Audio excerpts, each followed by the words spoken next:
Assalamualaikum warahmatullahi wabarakatuh. Halo semuanya, saya Sri Andian dari kelas 4A Ilmu Perikanan Universitas Sultan Ageng Tirtayasa.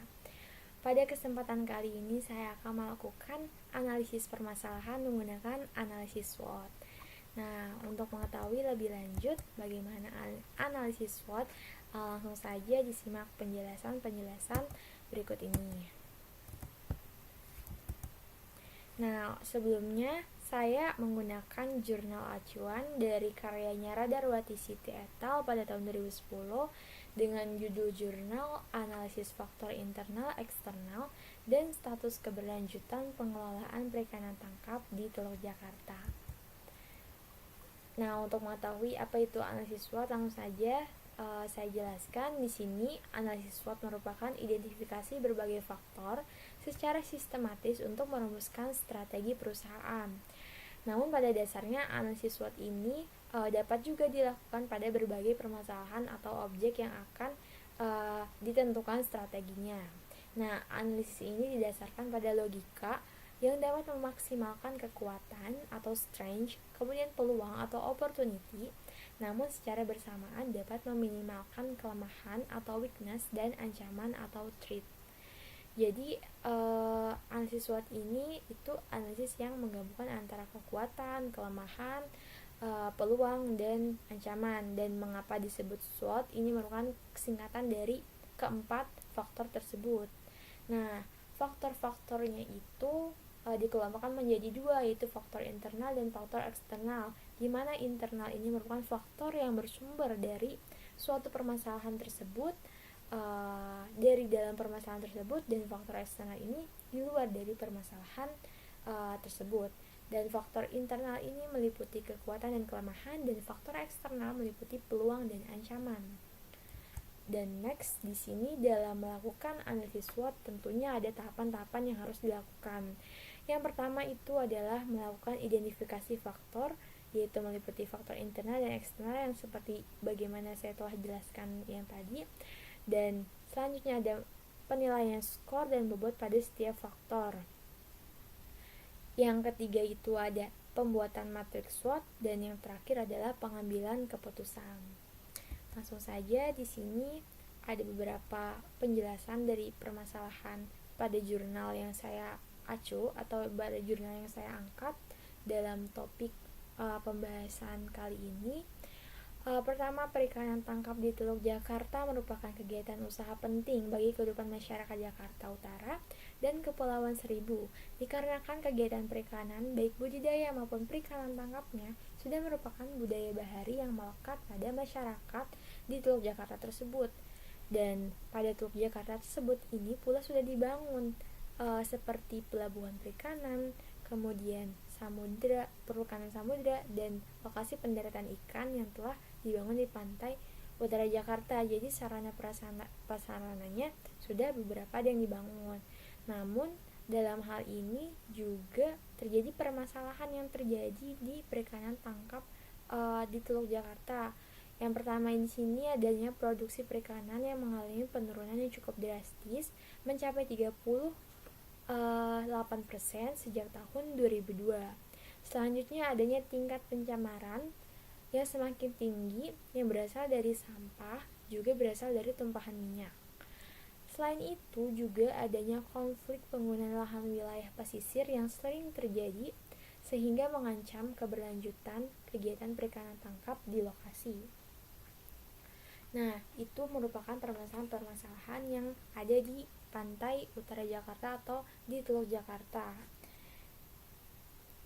Dan sebagai upaya untuk menciptakan pengelolaan berkelanjutan, maka berbagai faktor yang mempengaruhi baik secara internal maupun eksternal perlu diidentifikasi, serta status keberlanjutan kebijakan pengelolaan perikanan tangkap tersebut juga perlu diketahui agar dapat dilakukan perbaikan ke arah yang lebih baik. Next, di sini ada identifikasi faktor internal meliputi kekuatan dan kelemahan, di mana kekuatan meliputi sumber daya ikan, potensi serta kegiatan konservasi sumber daya itu sendiri, sumber daya manusia di bidang perikanan, sarana dan prasarana, modal, kapal dan teknologinya, pendapatan, nelayan maupun peraturan. Dan untuk kelemahannya meliputi tingkat produktivitas, rendahnya pengetahuan nelayan, konflik, belum adanya standarisasi kapal, dan peraturan yang perlu namun belum tersedia. Nah, selain itu juga ada identifikasi faktor eksternal meliputi peluang dan ancaman. Untuk peluang meliputi program pemerintah yang mendukung penyelamatan terumbu karang, kemudian adanya upaya konservasi, terus tingginya permintaan pasar, selanjutnya ada letak yang strategis, kemudian kegiatan promosi oleh pemerintah maupun swasta, kemudian adanya iklim investasi, terus ada kondisi sosial politik dan perkembangan teknologi. Dan selanjutnya untuk ancaman sendiri di sini meliputi peraturan pemerintah yang berdampak konflik, adanya pencemaran, kemudian adanya degradasi fungsi ekosistem perairan, punah atau berkurangnya spesies ikan baik dalam jumlah maupun mengecilnya ukuran ikan hasil tangkapan. Selanjutnya ada faktor musiman yang mempengaruhi harga ikan dan penggunaan alat tangkap yang destruktif. Nah, dalam strategi internal ini juga dibuat matriks IFAS atau Internal Factor Analysis Summary. Nah, pembuatan atau pengembangan matriks IFAS ini untuk menentukan faktor-faktor strategis internal yang memuat tentang kekuatan dan kelemahan dengan hasil analisis bobot, rating, dan skornya. Skornya ini meliputi bobot dikali dengan rating. Dan pada tabel ini tuh menyajikan tingkat pengaruh dimensi ekologi, biologi, kemudian ekonomi, sosial, dan teknologi yang telah dikelompokkan dalam lingkungan internal. Dan hasil perkalian bobot dan rating ini merupakan gambaran tingkat kontribusi atau pengaruh dari faktor-faktor internal baik yang menjadi kekuatan maupun kelemahan dalam pengelolaan perikanan tangkap di Teluk Jakarta.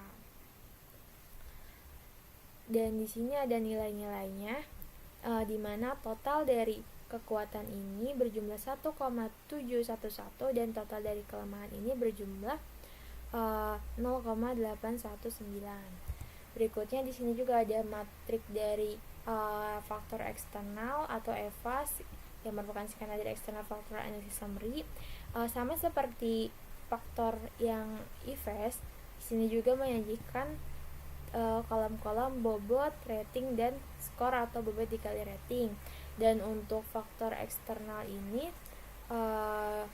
totalnya itu berjumlah 1,302 dan untuk ancamannya ini berjumlah 1,4444. Nah, di sini untuk matriks EFAS ini menyajikan tingkat pengaruh dimensi ekologi, biologi, ekonomi, dan sosial serta teknologi juga dalam yang dikelompokkan dalam lingkungan eksternal. Nah, dalam menentukan bobot, rating, dan skor ini dilakukan analisis juga. Nah, untuk memudahkannya dalam menentukan ini kan dilakukan analisis pada bobot, rating, dan skor. Nah, bobot ini menunjukkan tingkat kepentingan pengelolaan perikanan tangkap terhadap faktor tersebut dengan nilai berkisar antara 0 sampai 1, di mana 0 menunjukkan tidak penting dan 1 menunjukkan sangat penting. Serta rating menunjukkan tingkat pengaruh yang secara nyata yang dapat diberikan oleh faktor tersebut terhadap pengelolaan perikanan tangkap dengan nilai berkisar 1 sampai 4. Ini rating. Di mana 1, 2, 3, dan 4 berturut-turut rendah, biasa, tinggi, dan sangat tinggi. Serta untuk skor di sini atau bobot kali rating ini atau skor juga menyatakan pengaruh positif atau SPP sesuai kepentingan pengelolaan perikanan tangkap terhadap faktor yang dimaksud. Oke, ini merupakan matriks dari EFAS. Selanjutnya di sini ada matriks SWOT, di mana matriks SWOT ini digunakan untuk merumuskan beberapa alternatif strategi yang tepat untuk mendukung pengembangan pengelolaan perikanan tangkap ke arah yang lebih baik. Nah, dalam analisis SWOT ini, faktor-faktor yang menjadi kekuatan atau strength, kemudian ada kelemahan atau weakness, ada peluang atau opportunity, dan ancaman atau threat, ini dikombinasikan sehingga didapatkan beberapa alternatif keputusan. Nah, alternatif strategi pengembangan dihasilkan dari matriks SWOT ini merupakan keluaran dari analisis SWOT, di mana alternatif strategi ini dibutuhkan untuk mendukung keberlanjutan pengelolaan perikanan ke arah yang lebih baik yang dirumuskan dari 17 faktor dominan yang mempengaruhi kegiatan perikanan tangkap di Teluk Jakarta menjadi 8 alternatif strategi pengelolaan. Nah, di sini ada 8 dari strategi yang dikombinasikan antara kekuatan dan peluang, kemudian ada kelemahan dan peluang, ada kelemahan dan ancaman, dan kekuatan dengan ancaman. Nah, di sini untuk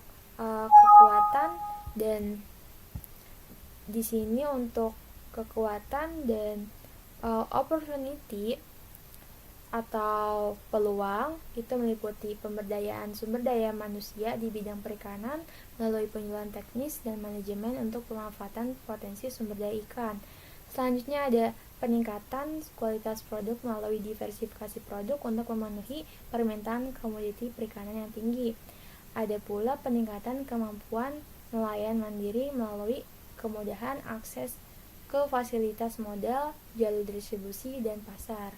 Yang tadi merupakan strategi dari SO. Selanjutnya ada strategi dari WO, yaitu peningkatan pengawasan melekat terhadap aktivitas pemanfaatan sumber daya ikan serta area konservasi dalam upaya tercapainya sumber daya ikan berkelanjutan.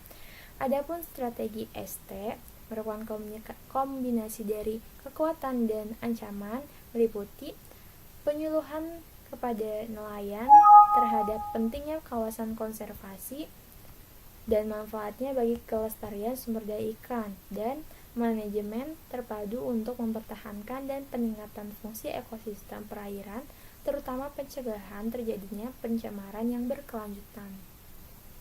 Dan di sini juga ada strategi dari WT atau weakness atau kelemahan dengan ancaman, di mana strateginya adalah standarisasi terhadap perikanan skala kecil untuk peningkatan produktivitas kapal dan mutu ikan. Selain itu, pengaturan hari operasi dan penerapan closed open season untuk menjaga stabilitas jumlah dan harga ikan di pasar. Yang tadi merupakan strategi-strategi dari matriks SWOT. Selanjutnya, di sini ada kuadran grafik dari SWOT, di mana kuadran grafik ini meliputi faktor-faktor internal dan eksternal tadi. Untuk di sini ada peluang, ancaman, kekuatan, dan kelemahan. Nah, nilai-nilai ini diperoleh dari selisih. Yang pertama itu ada selisih antara faktor internal, kekuatan, dan kelemahan, di mana tadi jumlah dari skor dari kekuatan itu adalah 1,771, dan dari kelemahan yaitu 0,819. Setelah diselisihkan, jumlahnya atau hasilnya adalah 0,892. Nah, pada hal ini terlihat bahwa nilai kekuatan lebih besar dibanding dengan kelemahan. Maka 0,892 ini ditaruh di garis kekuatan. Di sini dicantumkan. Selanjutnya itu selisih antara faktor eksternal meliputi ancaman dan peluang. Nah, untuk nilai ancaman itu ada 1,444 dikurang dengan 1,302. Nah, hasilnya itu adalah 1,142. Dan karena lebih besar ancaman, maka hasil dari selisih faktor eksternal ini ditaruh di ancaman, yaitu 0, ini maksudnya 0, yaitu 0,142. Dan setelah itu antara nilai selisih faktor eksternal dan internal ini ditemukan titik temunya dan dilihat di manakah titik temu itu berada, dan ternyata titik temu pada kuadran ini berada di kuadran 2. Nah, pada kuadran 2 ini meliputi adanya faktor kekuatan dan ancaman. Maka strategi yang diambil yaitu strong atau kekuatan dan threat atau ancaman. Jadi strateginya itu yang ST. Di sini ada ST yang tadi. Nah, langsung saja kita bacakan strategi yang tadi itu. Adanya penyuluhan kepada nelayan terhadap pentingnya kawasan konservasi dan manfaatnya bagi kelestarian sumber daya ikan, serta manajemen terpadu untuk mempertahankan dan peningkatan fungsi ekosistem perairan, terutama pencegahan terjadi pencemaran yang berkelanjutan. Nah, pada kuadran 2 ini meskipun menghadapi berbagai ancaman, tetapi perikanan tangkap di Teluk Jakarta ini masih memiliki kekuatan dari segi internalnya. Nah, strategi yang harus diterapkannya adalah menggunakan kekuatan untuk memanfaatkan peluang jangka panjang dengan cara strategi diversifikasi. Nah, posisi ini membuktikan bahwa suatu permasalahan yang kuat tetapi menghadapi tantangan yang besar.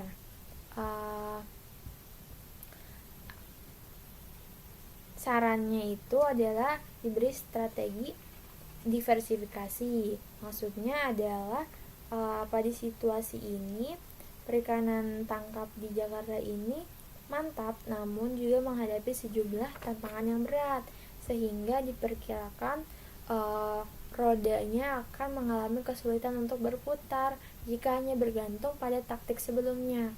Oleh karena itu, seperti yang tadi saya telah jelaskan, ini perlu diperbanyak variasi strateginya. Nah, selanjutnya ada kesimpulan. Dan berdasarkan hasil analisis SWOT, perikanan tangkap di Teluk Jakarta berada di posisi terancam oleh ancaman dari luar, tetapi masih memiliki kekuatan dari faktor internalnya sehingga perlu dilakukan strategi ST. Ya, kita sudah di akhir pembahasan. Baik, mungkin itu saja yang dapat saya sampaikan. Kurang lebihnya mohon maaf. Wassalamualaikum warahmatullahi wabarakatuh.